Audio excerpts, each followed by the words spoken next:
संप्रदाय सम्मत है। पहले जिज्ञासु अपनी आत्मा में आनंद का अनुसंधान करे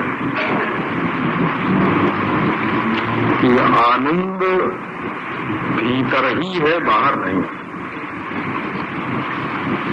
तो उसको त्याग वैराग्य जीवन में आवेगा। फिर अपने को चेतन रूप से अनुसंधान करें।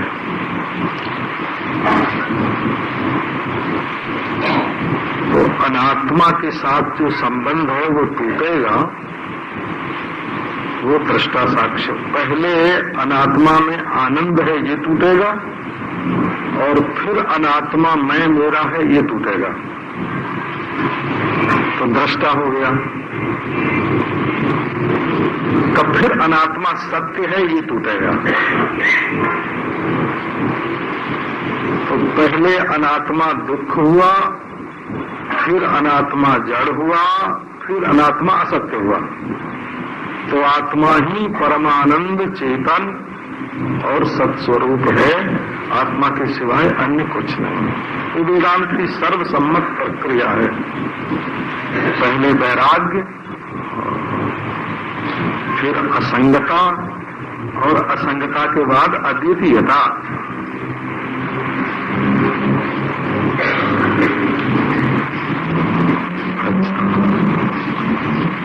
अब एक दूसरी प्रक्रिया सुनो। पहले सत्य का अनुसंधान करो। सत्य तो उसमें क्या होगा कि जो हम भोग करें वो सत भोग हो, असत न हो।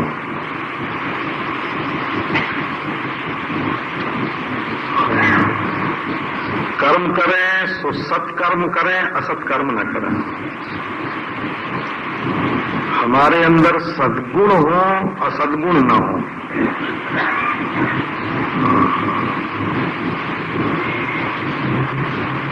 तो कर्म और भोग का सत होना तो बहिरंग चरित्र की शुद्धि है,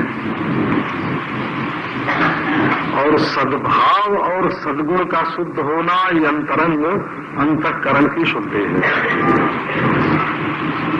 और सत स्वरूप में स्थित होना ये समाधि है।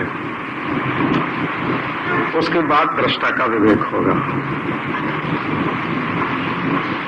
इस समाधि का भी मैं दृष्टा हूं, तब चित भाव आएगा।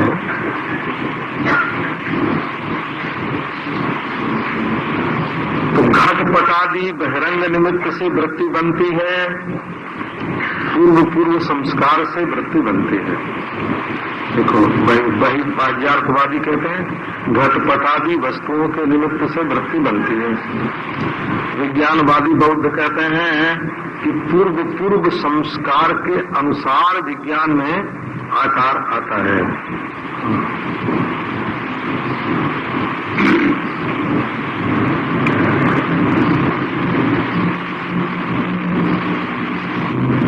ये वृत्तियों का स्वभाव ही है।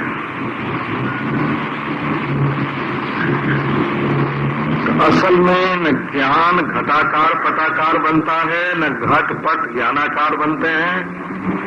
ये दोनों विवर्त मात्र हैं।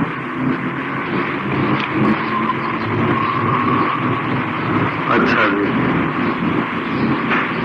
तो घट पट के प्रकाशक के रूप में चेतन एक, वृत्तियों के प्रकाशक के रूप में चेतन दो, और स्वयं प्रकाश के रूप में चेतन तीन।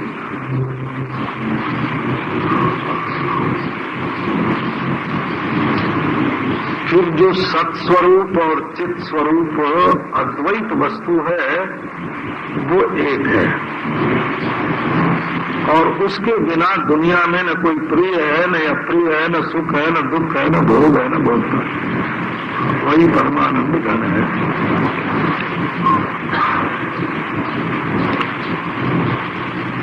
तो आनंद, चित्त और सत, सत, चित्त और आनंद। और एक उत्तम प्रक्रिया ये है कि शुद्ध अंतःकरण वाला पुरुष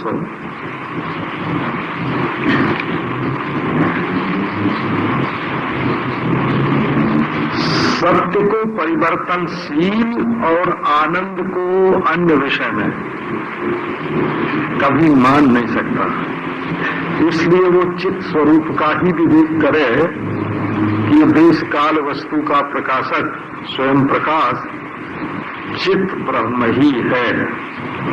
तो आनंद की प्रधानता से एक प्रक्रिया, सत्य की प्रधानता से दूसरी प्रक्रिया, सत्य चित्त की प्रधानता से तीसरी प्रक्रिया।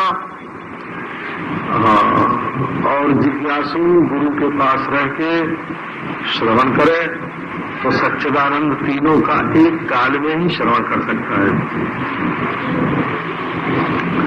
अच्छा, अब आपको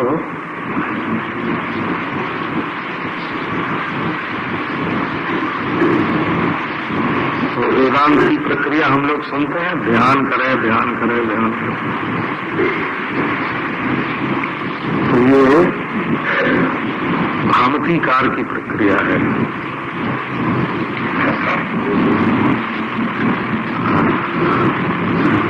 भामतीकार वाचस्पति मिश्र वो गृहस्थ थे, गृहस्थ। और पंचपादिकाकार जो पद्मपादाचार्य हैं वो शंकराचार्य भगवान के साक्षात शिष्य थे, वो सन्यासी थे।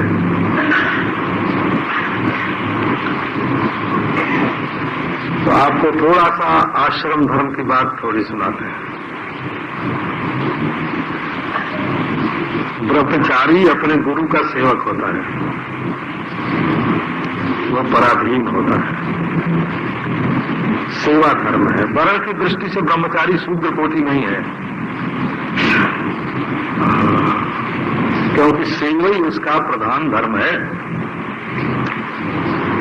गृहस्थ जो है वो स्वामी और सेवक दोनों होता है। अपने सेवक का स्वामी होता है और जो साधु महात्मा हैं, त्यागी हैं, उनका सेवक होता है। गृहस्थ यदि साधु का सेवक नहीं होगा तो बंधन से कभी मुक्त नहीं हो सकता, क्योंकि साधु को देख के मन में आता है कि सबके बिना भी रहा जा सकता है। गृहस्थ के लिए त्याग का आलंबन है साधु। यदि बिना स्त्री के, बिना धन के, बिना मकान के ये रह सकते हैं, तो गृहस्थ के मन में भी त्याग वृत्ति का उदय होता है साधु को देख के।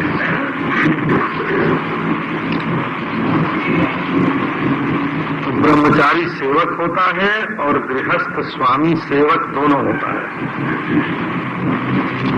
और वानप्रस्थ स्वामी सेवक तो किसी का नहीं होता, वानप्रस्थ। लेकिन अपनी सेवा स्वयं कर लेता, स्वावलंबी होता है, स्वावलंबी। ब्रह्मचारी विश्व है, वैश्वानर आदमी,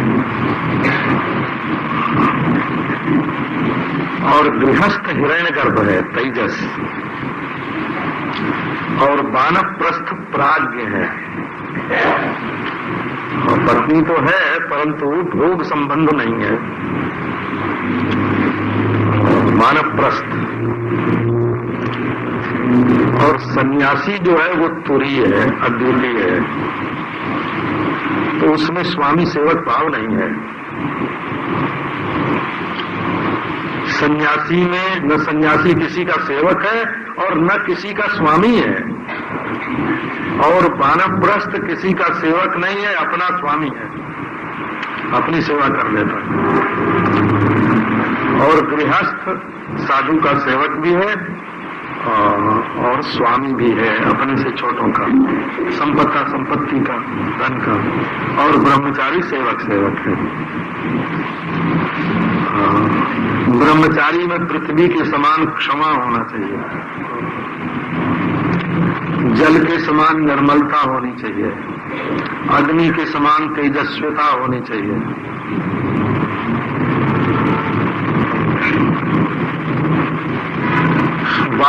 समान गतिशील होना चाहिए, आकाश के समान असंग होना चाहिए।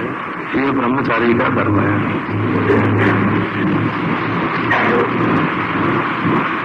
तो भामतीकार का कहना है कि श्रवण करो, मनन करो, निधिध्यासन करो। तो श्रवण शब्द का अर्थ जैसा हम लोग अपनी बोली में समझते हैं वैसा नहीं है वो। श्रवण माने बौद्ध निश्चय, कान से शब्द का सुनना, जैसे बैठे बैठे कोई सुन रहे हो, इसको वेदांत में श्रवण नहीं कहा जाता। संपूर्ण वेदांतों के परम तात्पर्य का जो निश्चय है, सठलिंग के विचार से, आदि मध्यावसान से, उस निश्चय का नाम वेदांत में श्रवण है। श्रवण करो माने निश्चय करो कि आत्मा क्या है, ये आत्मा ब्रह्म है। यदि कोई मन में संशय हो, शास्त्र के तात्पर्य में संशय हो, परमात्मा के स्वरूप के संबंध में कोई संशय हो, तो मनन करो। और फिर श्रवण और मनन से निष्पन्न जो अर्थ है उसका निधिध्यासन। निधिध्यासन करना क्या? जैसे विजातीय वृत्ति का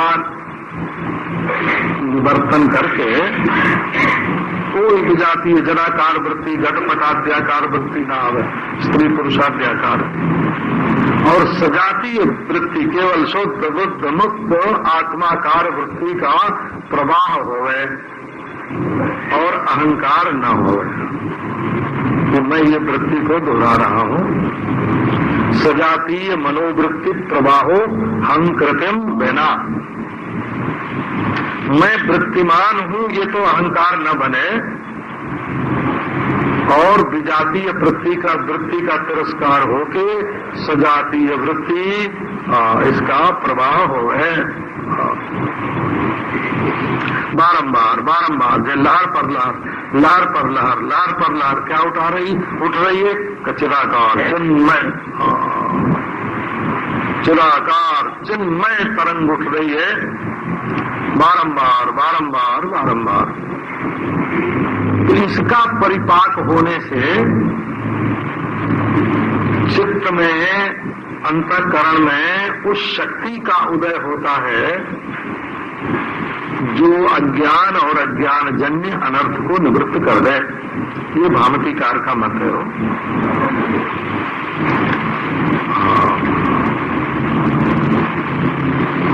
और विवरणकार माने ब्रह्मसूत्र पर, शांकर भाष्य पर पंचपादिका, पंचपादिका पर विवरण।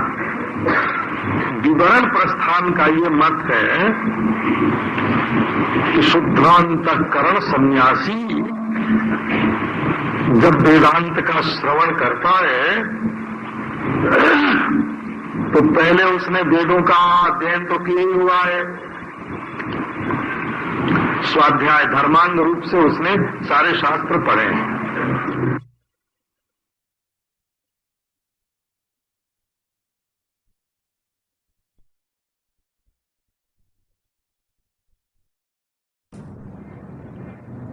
केवल प्रतिबंध निवृत्ति के लिए उनको गर्भ में आना पड़ा, अज्ञान निवृत्ति के लिए नहीं, प्रतिबंध निवृत्ति के लिए, ऐसा मानते हैं। तो श्रवण मात्र से ही आत्मा का साक्षात्कार हो जाता है, ऐसा पंचपादिका विवरण, विवरणोपन्यास, तत्वदीपन,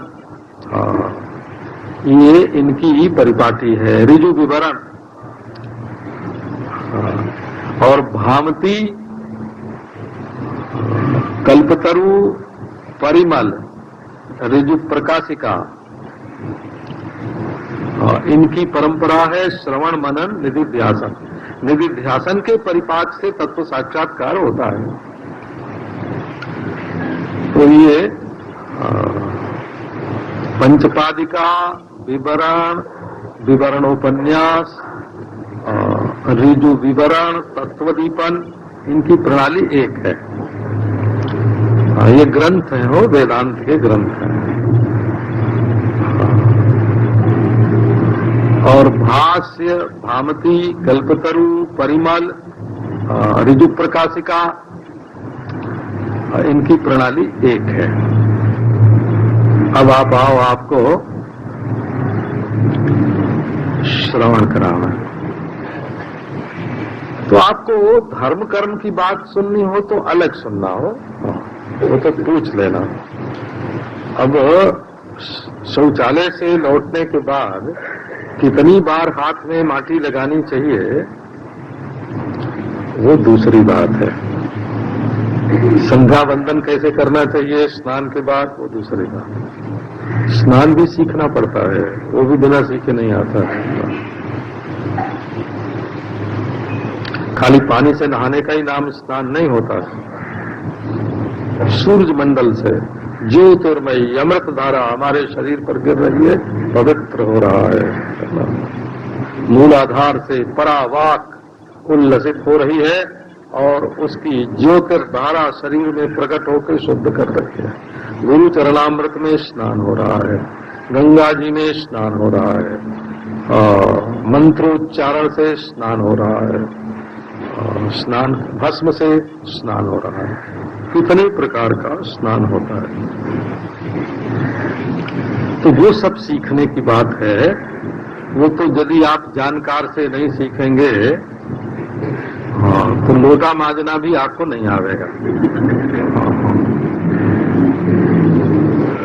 और बर्तन की सफाई, झाड़ू कैसे लगाया जाता है, ये भी बिना सीखे नहीं आ रहा। वो तो सीखना पड़ेगा। आप चाहे भले होम साइंस में एमए करके आए हों, लेकिन रोटी बनाना तो सीखना ही पड़ेगा।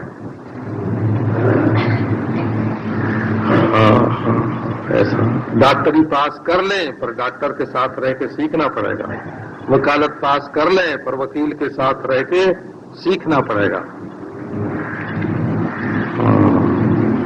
अब आओ, आपको अक्रिया सुनाता है। तो सीधा अर्थ तो इसका यही है कि आत्मा में क्रिया नहीं है।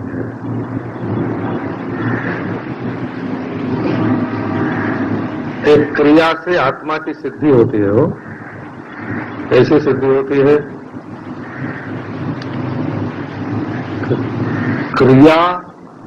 क्रिया के प्रकार, भिन्न भिन्न प्रकार की क्रिया।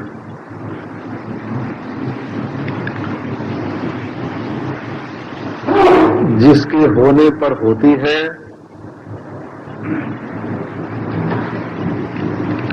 और नहीं होती है। वो क्रिया का होना और न होना दोनों को जो जानने वाला है उसको कहते हैं आत्मा।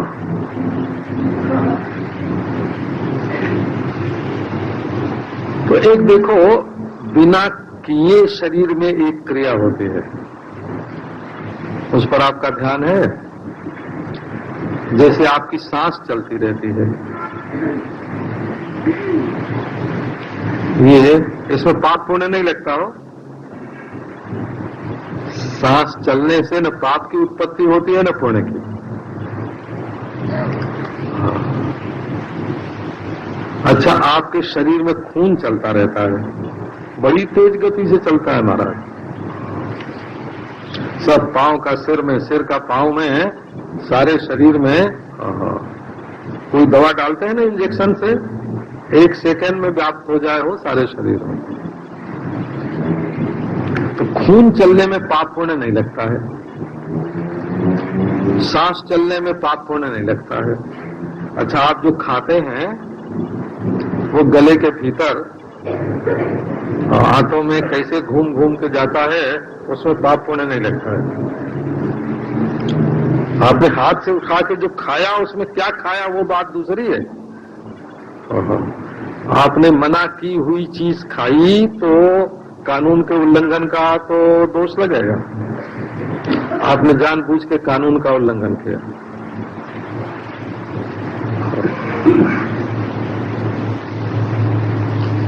बहुत बढ़िया चीज हलवाई की दुकान पर रखी है, हैं? और बिना उससे पूछे, बिना दाम दिए, बिना तौलाए, बिना खरीदे अगर आप उसको उठा के खाएंगे तो वो मिठाई पवित्र है ये भी मान लेते हैं, और आपने पवित्र हाथ से उठाया ये भी मान लेते हैं, और आपने मुंह धो के अपने मुंह में डाला था ये भी मान लेते हैं? लेकिन उस मिठाई के खाने से पाप लगेगा, क्योंकि वो उस पर आपका हक नहीं है, आपको खाना नहीं चाहिए। ये होता है। तो पाप पुण्य की उत्पत्ति सांस चलने से नहीं होती, खून चलने से नहीं होती, पाचन से नहीं होती, मल मूत्र जो ऊपर से नीचे की ओर जा रहा है तो उससे भी पाप पुण्य की उत्पत्ति नहीं होती। वो तो जब गलत जगह पर मल मूत्र का त्याग करोगे तब पुलिस पकड़ेगी, वहां पाप पुण्य होगा। भला ऐसे नहीं कि सब काम में पाप ही पुण्य लगा है, इसका विवेक है भाई। अच्छा, आपके शरीर में कहीं खुजली हो जाए और हाथ से खुजला दें, हाथ से उठा के, तो उसमें पाप पुण्य होगा क्या? नहीं होगा। बोला जम्हाई आने से पाप पुण्य होता है? जम्हाई आने से पाप पुण्य नहीं होता। बाल आपके बढ़ते हैं तो उससे क्या पाप पुण्य होता है? तो अब देखो, इसमें एक होती है चेष्टा, एक होती है क्रिया, एक होती है विक्रिया।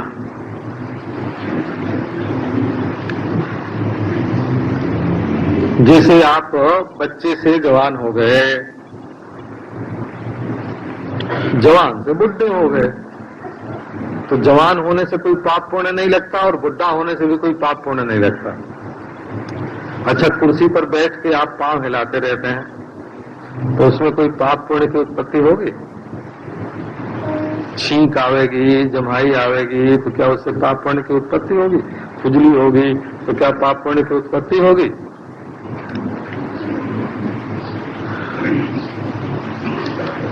अपेक्षा बुद्धि से जहां कर्म किया जाता है कर्तृत्व पूर्वक, चेष्टा में पाप पुण्य की उत्पत्ति नहीं होती। और भौतिक जगत में जो स्वाभाविक विक्रिया होती है, विकार, विकृति, विक्रिया, विकार, विकृति, वही प्रकृति, प्रक्रिया, प्रकार, विक्रिया, विकृति, विक्रिया, विकार, जो स्वाभाविक होते रहते हैं उनसे पाप पुण्य की उत्पत्ति नहीं होती। जब जानबूझकर अहंकार पूर्वक कोई काम किया जाता है ना, कर्तृत्व पूर्वक, हम करता है और ये करने से हमको ये मिलेगा, दो चीज लो, तुम करके कुछ पाना चाहते हो, करने का अभिमान तुम्हारे अंदर है, बस ये भोग करके सुख पाना चाहते हैं, तुरंत पाप पुण्य की उत्पत्ति हो जाएगी। ये काम मैंने किया है, मैंने बनवाया है। अपेक्षा बुद्धि माने अपनी गरज होने पर, इच्छा होने पर जानबूझकर जो काम किया जाता है, अगर वो सही हुआ तो उससे पुण्य की उत्पत्ति होगी, और यदि गलत हुआ तो उससे पाप की उत्पत्ति होगी। तो जानबूझ करके मैं करता हूं, ग्राहक को ठग लिया, जानबूझ के आपने ठगा पैसा कमाई करने के लिए, तो ठगी का पाप होगा। हो दान किया, दान भी दो तरह का होता है, आपका ध्यान उसमें कभी, चिंतामणि में मैंने पहले दान पर एक लेख लिखा था, पराशर माधव के अनुसार था वो दान, उस लेख का नाम ही था दान। अच्छा, तो आप अपने से छोटे को दान देते हैं कि बड़े को?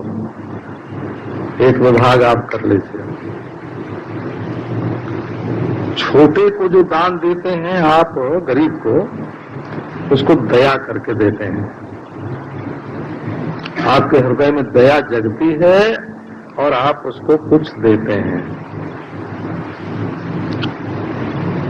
और महत्व बुद्धि से ये वेद पढ़ते हैं, ये तपस्या करते हैं, ये वेदांत का चिंतन करते हैं, महत्व बुद्धि करके कि ये बड़े हैं, इनकी सेवा करना हमारा धर्म है।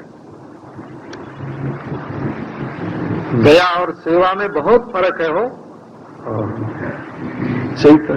चैतन्य महाप्रभु ने दया दया की बात बहुत की थी, जीवे दया जीवे दया। तो परमहंस रामकृष्ण ने कहा दया दया क्या होता है, सेवा बोलो, सेवा।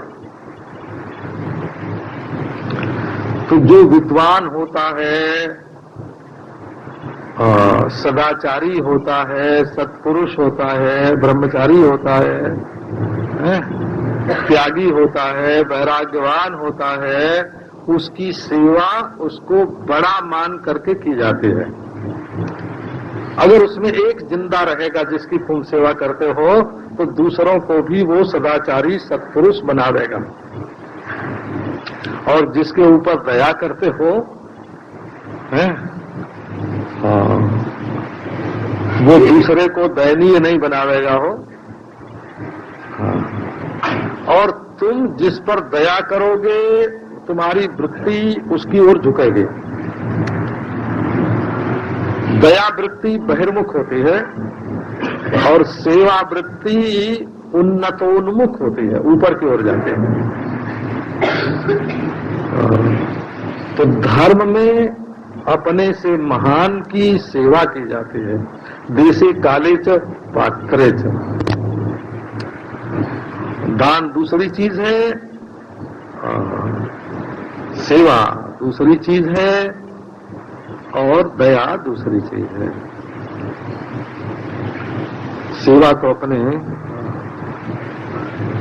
तो महत माने एक ब्राह्मण है, वेद पाठ करता है, सारा जीवन उसका वेद में लगा। अब उसको आप एक दिन भोजन कराते हो, तो वो दूसरे को भी वेद पढ़ावेगा और वेद के धर्म की, वेद की संस्कृति की प्रचार करेगा। और एक गरीब को भी आप एक दिन खिलाते हो, तो वो खुद तृप्त हो लेगा, लेकिन वो गरीबी की संस्कृति का विस्तार करे, सो तो बात नहीं है ना। तो विद्वान सदाचारी को देने में क्या लाभ है, ये बात उच्छृंखल लोगों को, जो बेकायदे, जैसे खाने का मन हुआ तो खा लिया, पीने का मन हुआ तो पी लिया, भोगने का मन हुआ तो भोग लिया, करने का मन हुआ तो कर लिया, इसी तरह किसी पर दया आई तो 5 रुपया डाल दिया। दया दूसरी चीज है, और महत्व बुद्धि से बड़ों की सेवा करना वो दूसरी चीज है।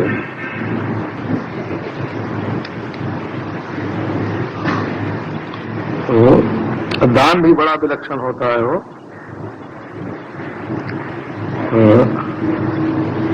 हमने पहले गांव में अपने देखा कि जैसे कोई व्रत होता, उपवास होता, तीर्थ होता, तो दान की वस्तु निकाली जाती थी अंदर। पहले अनाज पैदा होता खेत में तो निकाली जाती, घर में कोई मंगल होता, व्रत होता, तो कोई चीज तो अपने रिश्ते बहनोई के घर भेज देते थे या जमाई के घर भेज देते। क्योंकि जमाई भी तो ब्राह्मण है ना, बहनोई भी तो ब्राह्मण है। करे पराए घर में क्यों जाए, ये भी एक दान की पद्धति थी हो।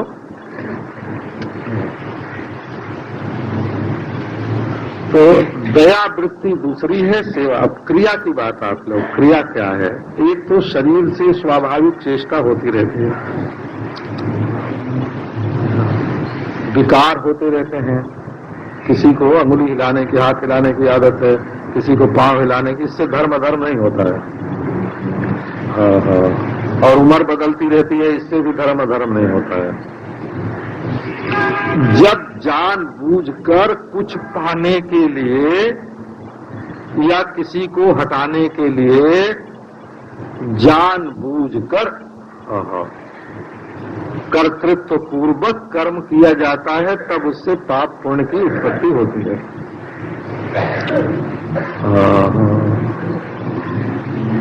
एक होता है मनस्पंद, मन का हिलना, वो भी शरीर ही है। जैसे ये शरीर है वैसे मन भी शरीर है। तो अब आप देखो, स्वयं होने वाली चेष्टाएं शरीर में और एक जावत द्रव्य भावी कर्म होते हैं, जैसे धड़कन का चलना। जब से शरीर उत्पन्न हुआ तब से और जब तक रहेगा तब तक उससे पाप पुण्य की उत्पत्ति, धड़कन चलने से पाप पुण्य की उत्पत्ति नहीं होगी। वो जावत द्रव्य भाविनी क्रिया है। शरीर में अंग कंडूयन आदि से भी पाप पुण्य की उत्पत्ति नहीं होगी। बाल काला सफेद होने से, पाचन होने से कोई पाप पुण्य की उत्पत्ति नहीं होगी। पाप पुण्य की उत्पत्ति कर्म से नहीं होती, चेष्टा से नहीं होती, अपेक्षा बुद्धि से कर्तृत्व पूर्वक जो कर्म किया जाता है उससे होते हैं। अभी आत्मदेव जो हैं इनमें क्रिया है कि विक्रिया, कर्म है कि विकार? तो विकार वो होता है वो जो चीज, जैसे आप अपने घर में रोटी बना के रख दें और वो बासी हो जाए, सड़ जाए, तो उसका नाम विकार होता है। और रोटी जब आपने बनाई थी तो क्रिया हुई थी, वो कर्म हुआ था। रोटी बनाई गई कर्म से क्रिया, और वो जो सड़ गई वो हुई विक्रिया। तो आपका मन भी जाल बुनता रहता है, क्रिया करता है, मानसिक क्रिया होती है। लेकिन महाराज आप दुख क्या बनाते हैं आप? दुनिया में कौन ऐसा है जो अपने लिए रोग बनावे, अपने लिए दुख बनावे? हम लोग बचपन में थोड़ा थोड़ा तो करते थे। स्कूल में जब पढ़ने जाते बच्चे तो छुट्टी लेनी होती तो अपने कांख के नीचे एक प्याज दबा लेते थोड़ी देर। तो शरीर गर्म हो जाता हो, प्याज दबाने से शरीर गर्म हो जाता। हाँ, तो जाके कहते मास्टर साहब हमको बुखार चढ़ रहा है। क्या? अच्छा बेटा जाओ, हैं? हाँ, छुट्टी हो गई है। ओ करके क्या करने लगे। हाँ, तो मास्टर के जाओ जाओ जाओ, क्लास में से छुट्टी हो गई तुम्हारे। तो ये दंभ पाखंड की बात दूसरी है। विकार जो होता है उस पर आप ध्यान दें। बिना अपेक्षा बुद्धि के और बिना कर्तृत्व के कर्म में पाप पुण्य जनकता नहीं आती। अच्छा, दुख कोई बनाता नहीं, रोग कोई बनाता नहीं, मृत्यु कोई बनाता नहीं। न हम रोग चाहते हैं, न दुख चाहते हैं, न मृत्यु चाहते हैं। उनसे बचने के लिए कोशिश करते हैं, उसके लिए परहेज करते हैं। परिजिहीर्षा, परिजिहासा, परहेज होता है, परिजिहीर्षा होती है, परिजिहासा होती है। जिहासा और जिहीर्षा दोनों ही ठीक है। परहेज होता है लेकिन फिर भी वो चढ़ बैठते हैं, आ जाते हैं।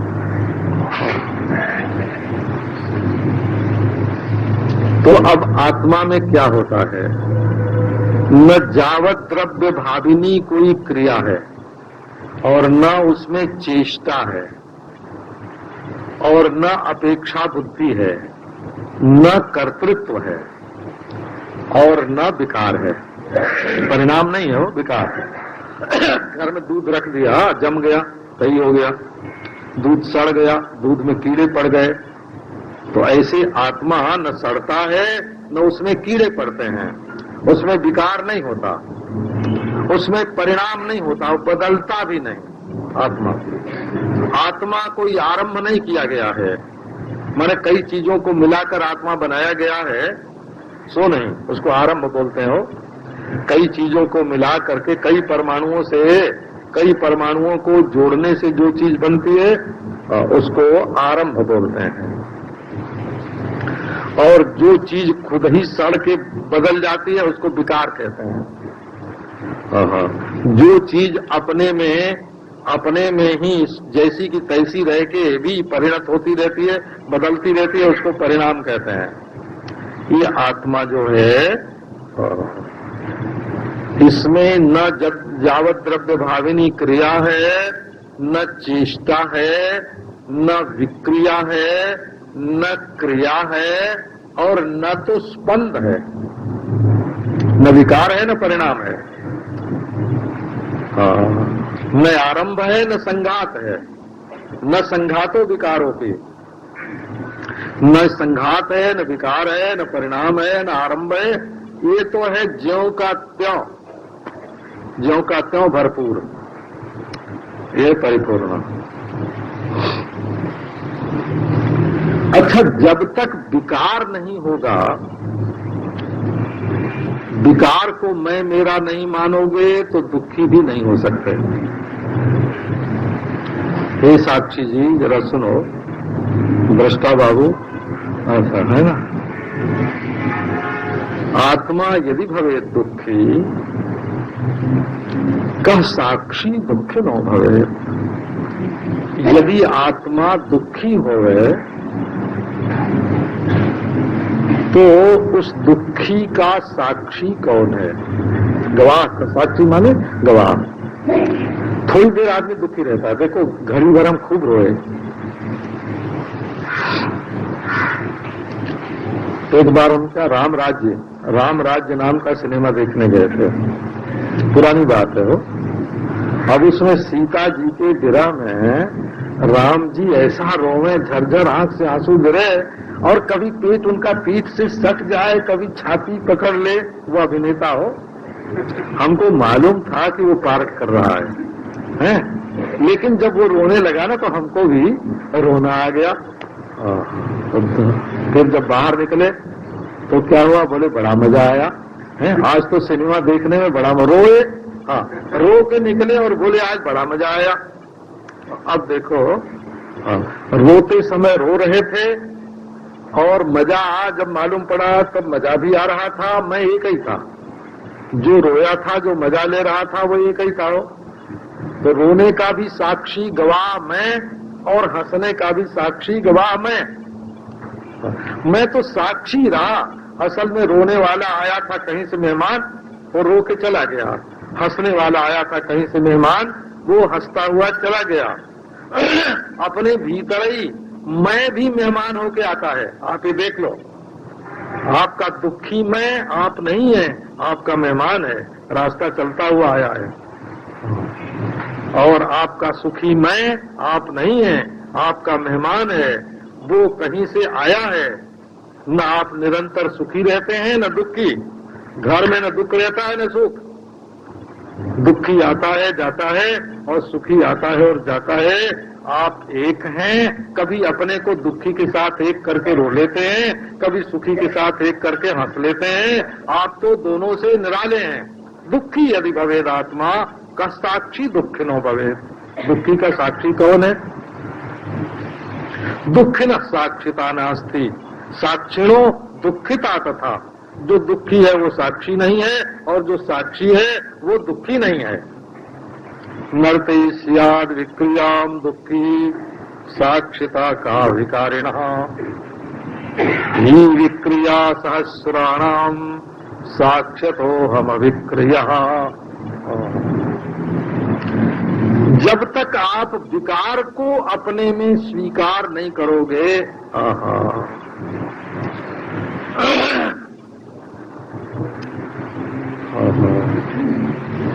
किसी से द्वेष है, द्वेष विकार है हो, तो शत्रु को देखोगे तो आपके दिल में जलन होने लगेगी।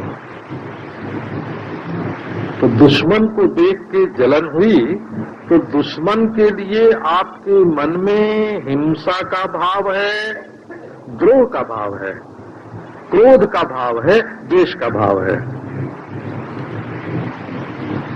ये विकार है। अब इस क्रोध को अपने में स्वीकार करके आप क्रोधी हुए, द्वेषी हुए, कब दुश्मन को देखकर जलन हुई।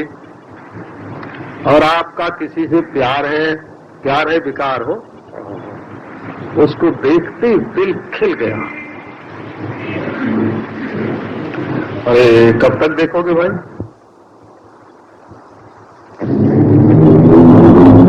विचुरत एक प्राण हर नहीं, मिलत एक दारुण नहीं,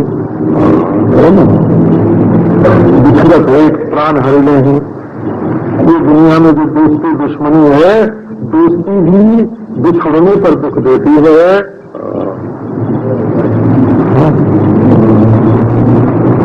और दुश्मनी मिलने पर दुख देती है। दुख तो दोनों देते हैं, और दुश्मनी बिछुड़ने पर सुख देती है।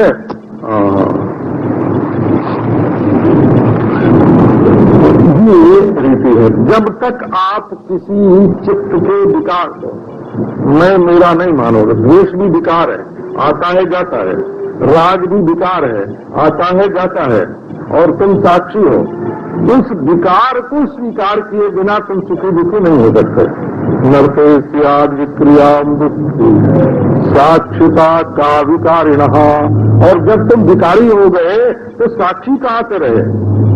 कैसे दृष्टा हो जी तुम? दृश्य से एक हो जाया करते हो।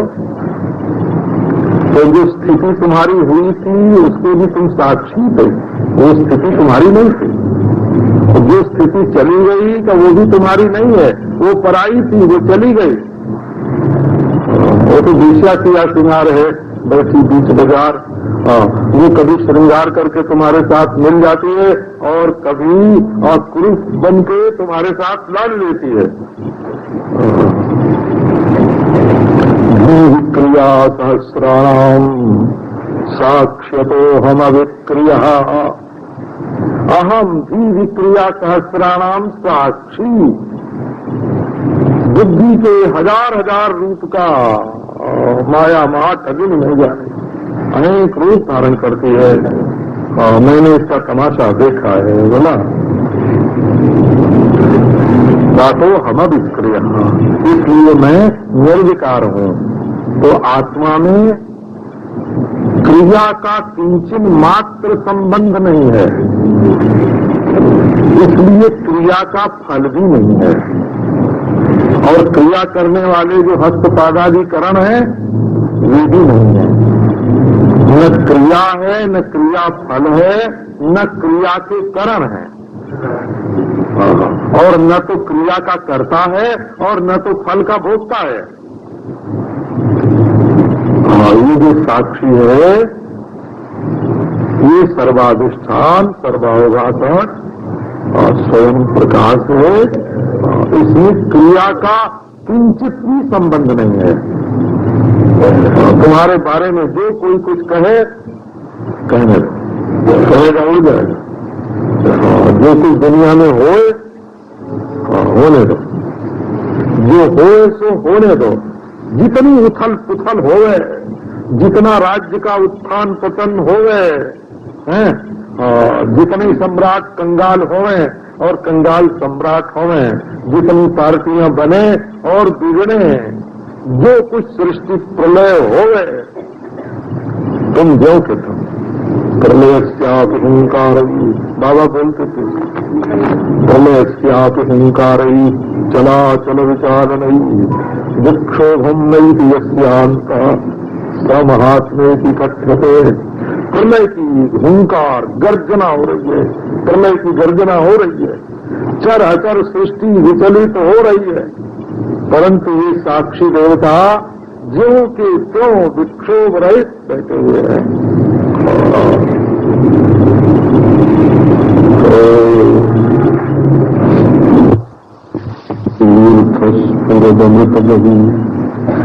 विप्रुषा कुलावितानां नास्माकं मोक्षचिन्ता प्रभृतितमहसां ब्रह्मभावम्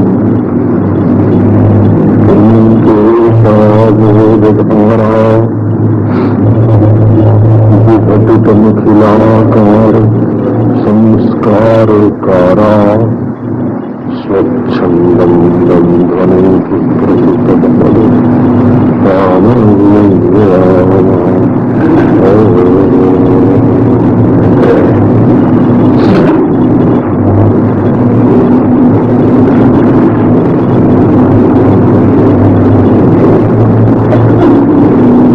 असंगो निस्पृहः शान्तो भ्रमात् संसारवान् इव। असंगः आत्मा भ्रमात् संसारवान् इव भाति। निस्पृहः आत्मा भ्रमात् स्पृहावान् इव भाति। शान्तः आत्मा भ्रमात् संसारवान् इव अशान्तो भाति। असंगः आत्मा भ्रमात् संगवान् इव संसारवान् इव भाति।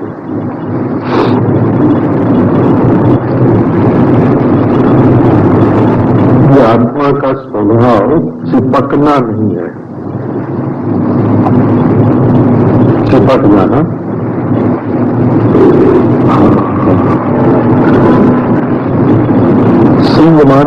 संग माने चिपकना, आसक्ति, सट जाना।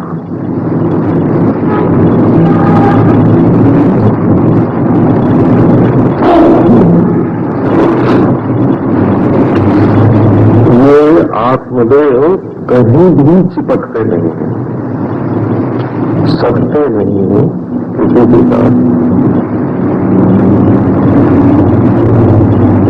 इसको आप ऐसा समझो कि जैसे चिड़िया को फंसाना होता है ना, तो लकड़ी की एक तिकोनी होती है, उसमें गोंद लगा देते हैं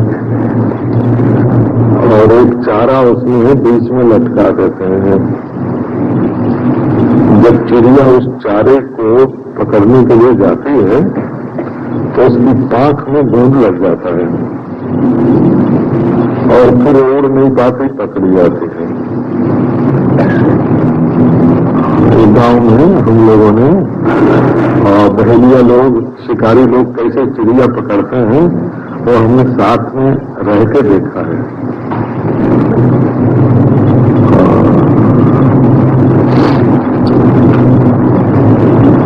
जब हम कहीं गोंद लगा देते हैं ना, चिपक जाते हैं, चिपक जाते हैं। असल में कोई भूत में चिपकता है, कोई वर्तमान में चिपकता है, कोई भविष्य में चिपकता है।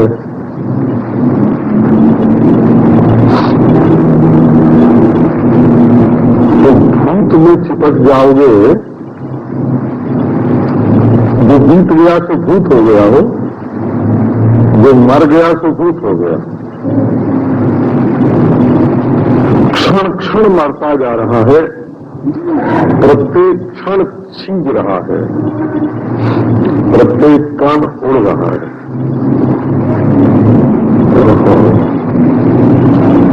पिछला मन इस समय नहीं है। झूठ मूठ उसको चिपकाते हैं।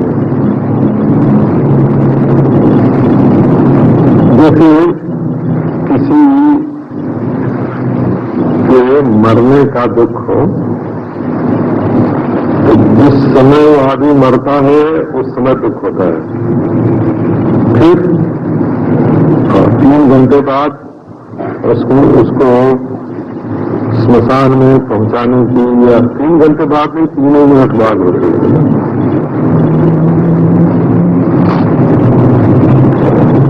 क्या करना है उसका, ये सोचने लगते हैं।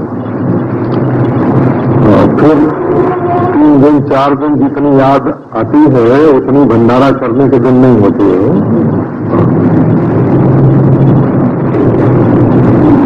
फिर फिर आके लोग रुलाना जो शुरू करते हैं। एक आदमी रोने वाला घर में हो और 15 आदमी बारी बारी से उससे मिलने को आ जाए और 5-5 मिनट रुला के जाए, तो रोते रोते आदमी परेशान हो जाता है। वो चाहता है ये लोग आके रुलावे नहीं। हमें भी रोया है, ऐसा नहीं समझना कि हमको ये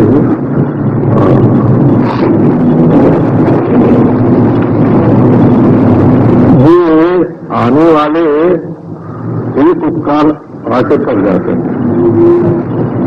वो क्या उपकार करते हैं कि रोने से ऊब आ जाते हो।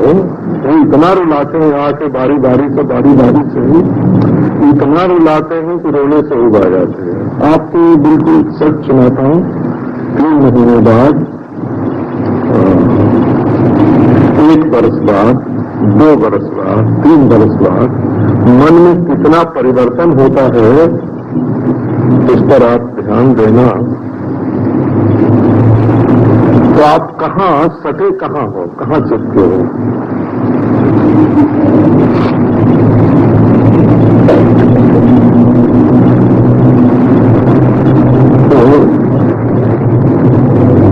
कोई न तो ऐसा आदमी है जिसके साथ आप सट जाओ,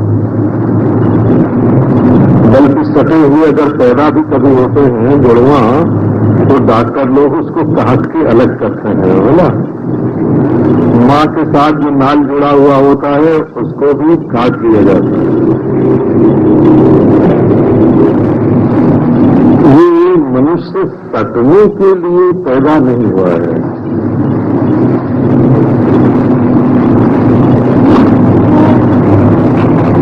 तो अच्छा, आप यहाँ कब तक कहाँ सटे हैं बताइए।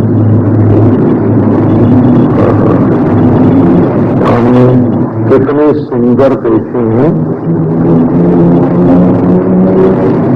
फूल पौधा भी देखा है, पहाड़ भी देखा है, नदी भी देखी है, जंगल भी देखा है, चिड़िया भी देखी है, पशु भी देखे हैं, ऐसे हरिण देखे हैं, बिल्कुल सुनाले। ऐसी चिड़िया देखी है जिनकी आवाज बहुत मीठी है, ऐसी फुदकने वाली। कहाँ हमारी आंख में कोई है अभी तक? आंख देखती है, देखती चलती है, छोड़ती जाती है, देखती चलती है। ये हमारी इंद्रिय सब क्लब सिस्टम के हैं हो।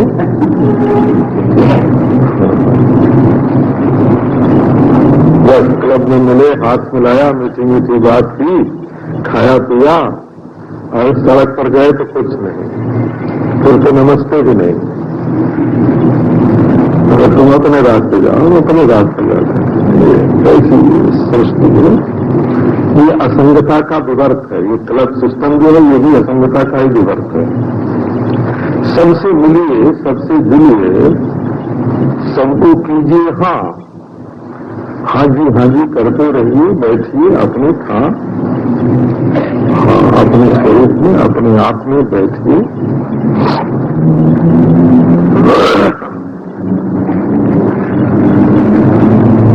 कान किसी संगीत में, हमने विष्णु दिगंबर का संगीत भी अपने कान से सुना है। ओंकारनाथ ठाकुर ने तो बड़े प्रेम से आके हमारे पास, जहां मैं बैठा था वहां, और धुआं बजा के सुनाया उन्होंने। और भी नाम काहे करने।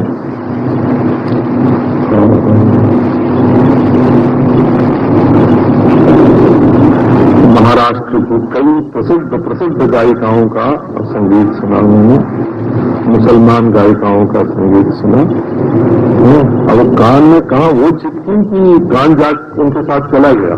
और कान जहां का कहा, वो जहां के कहा, न जाने कौन कहां गया। आंख जहां के कहां, रूप कहां गए, त्वचा जहां के कहां छूने वाले।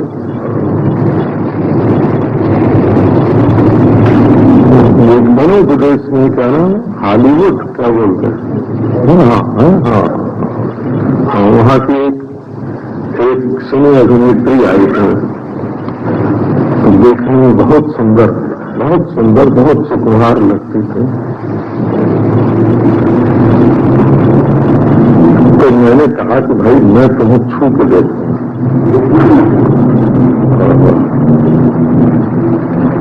सचमुच उसका शरीर, हाथ छुआ मैंने, उंगली छुई उसकी।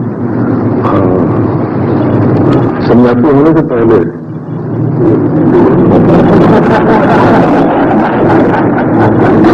बहुत सुकुमार थी, इसमें कोई शंका नहीं।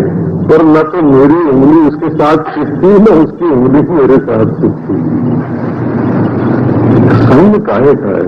आप देखो कैसे कैसे भोजन किए जीभ से, कैसी कैसी सुगंध थी। जीभ का चली गई भोजन के साथ, भोजन जीभ पर आकर बैठ गया। ये हमारे जो इंद्रियां है ना हमारी, ये ज्ञानात्मक है। आंख से रूप का ज्ञान होता है, रूप का भोग नहीं होता है। अच्छा, मन से भोग होता है, तो मन ही किसके साथ चिपका रहा। ये तो नवप्रिय है, उसको नया नया नया नया नया नया चाहिए। संग मन का भी स्वभाव नहीं, इंद्रियों का स्वभाव नहीं है, मन का स्वभाव नहीं है। ये भ्रमात् संसारवान एवं, भ्रम ही होता है कि हमारी आंख अब इसके को देखे बिना नहीं रह सकती, हमारा मन इससे प्रेम किए बिना नहीं रह सकता। ये सब भ्रम है, वो भ्रम। भ्रमात् संसारवान एवं, असंग आत्मा भ्रमात् संसारवान एवं। जागृत आती जाती है, स्वप्न आता जाता है, सुषुप्ति आती जाती है। बचपन के दोस्तों का नाम याद नहीं आता, सकल सूरत सामने आके बताते हैं, हम वही हैं जो तुम्हारे साथ पढ़ते थे, जो तुम्हारे साथ खेलते थे, कहाँ बैठे हैं।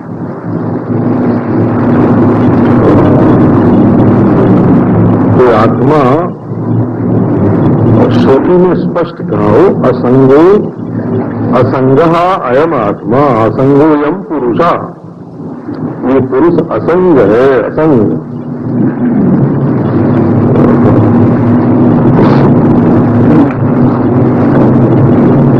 तुम मस्त हो, मिलो जुलो, हंसो खेलो।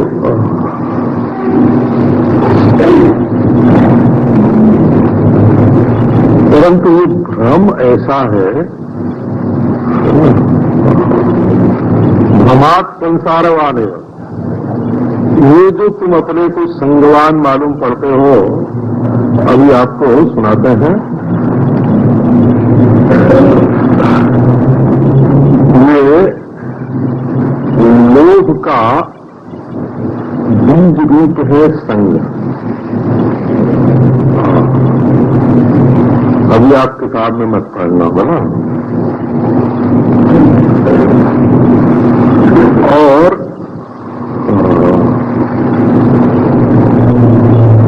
ये बेसादात नहीं है वो। और काम का बीज रूप है स्पृहा, और क्रोध का बीज रूप है अशांति। असंगो निस्पृहा शांता।